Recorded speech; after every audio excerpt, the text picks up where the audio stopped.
Hulikam ang ilang minor de edad sa Mabitak, Laguna na umakyat sa bubong para tumalon sa ilog noong kasagsagan ng masamang panahon. Babala po, huwag niyong gagayahin ang nasa video dahil mapanganib po ito.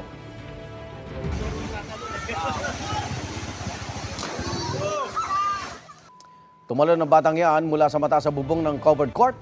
Ang kanyang mga kasama inakyat naman ang katabing opisina ng LGU para magsilbi itong diving board.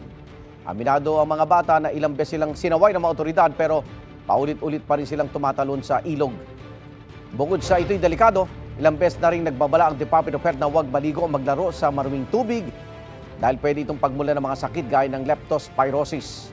Ayon sa hepe ng Mabitak Disaster Risk Reduction and Management Office, nabubutas na ang bubong ng opisina dahil sa peligrosong stunt ng mga bata. Plano nilang lagyan ng harang ang dinaraanan ng mga bata para hindi na makaakyat sa bubong.